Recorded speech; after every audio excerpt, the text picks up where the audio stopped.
Kementerian Investasi Badan Koordinasi Penanaman Modal BKPM mencatat realisasi investasi sepanjang 2024 mencapai Rp1.714,2 triliun atau tumbuh 20,8% secara tahunan. Realisasi investasi ini di atas target Presiden terdahulu Joko Widodo sebesar Rp1.650 triliun.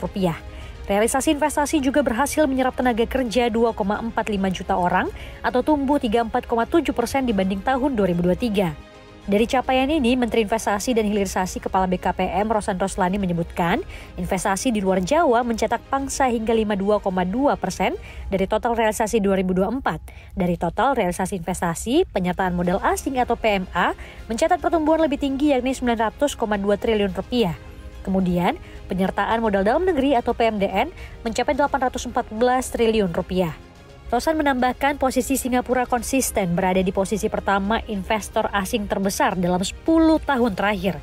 Adapun nilai investasi Singapura tahun lalu mencapai $20,1 miliar, diikuti dengan Hong Kong $8,2 miliar, China, Malaysia, dan Amerika Serikat.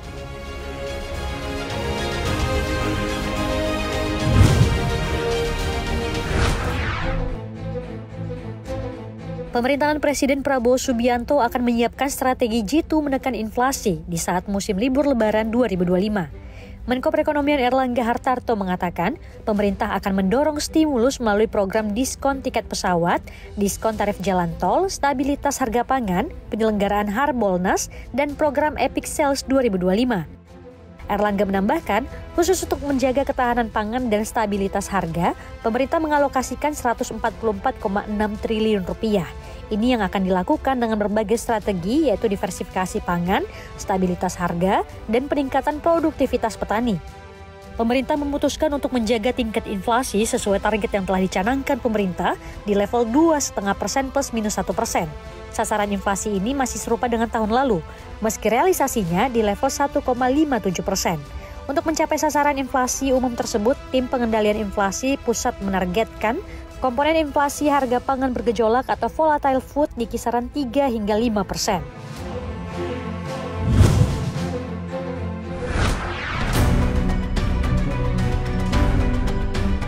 Menteri SDM Bahlil Lahadalia memastikan bahwa LPG 3 kg tidak mengalami kelangkaan untuk saat ini.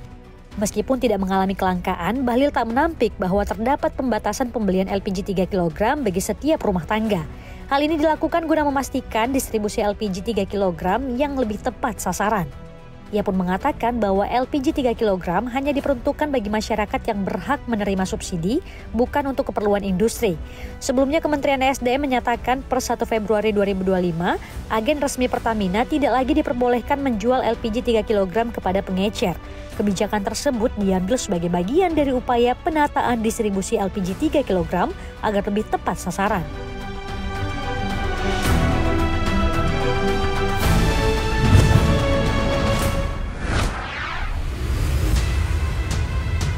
Kementerian SDM buka suara soal sejumlah SPBU Shell yang mengalami kekosongan stok BBM. Adapun kekosongan stok itu diklaim terjadi akibat kendala pengadaan BBM ke sejumlah SPBU. Wakil Menteri SDM Yuliot Panjung mengatakan pihaknya masih mendalami kendala penyaluran BBM bagi SPBU swasta. Ia mengaku akan berkoordinasi dengan BPH Migas. Kementerian SDM juga telah memberikan persetujuan impor kepada SPBU swasta yakni BP dan Shell. Ia juga mengatakan SPBU swasta juga melakukan penjualan BBM yang diperoleh dari hasil impor. Sementara itu, President Director and Managing Director Mobility Shell Indonesia Ingrid Siburian menyampaikan bahwa kekosongan stok BBM di beberapa SPBU Shell tersebut disebabkan oleh kendala dalam pengadaan dan penyaluran BBM ke sejumlah wilayah di Jakarta. Meski beberapa produk BBM mengalami stok kosong, ia memastikan bahwa Shell tetap beroperasi untuk melayani pelanggan dengan layanan lain yang tersedia, misalnya seperti layanan Shell Select dan bengkel.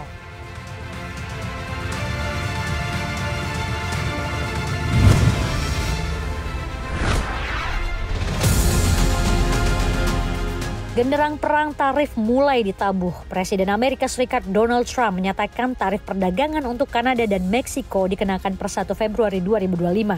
Trump akan menindaklanjuti ancaman yang disampaikan saat kampanye untuk mengenakan pajak 25% pada 1 Februari 2025 terhadap barang dari Kanada dan Meksiko.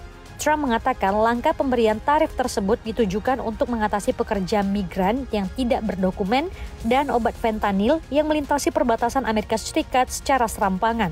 Di sisi lain, tarif diberlakukan juga untuk menyeimbangkan defisit perdagangan dengan negara-negara tetangga. Selama ini, defisit dagang AS dengan Kanada dan Meksiko cukup besar. Kanada dan Meksiko telah mengatakan mereka akan menanggapi tarif AS dengan tindakan mereka sendiri. Kedua negara ini juga akan berusaha meyakinkan AS soal tindakan memperketat perbatasan sesuai dengan keinginan Trump.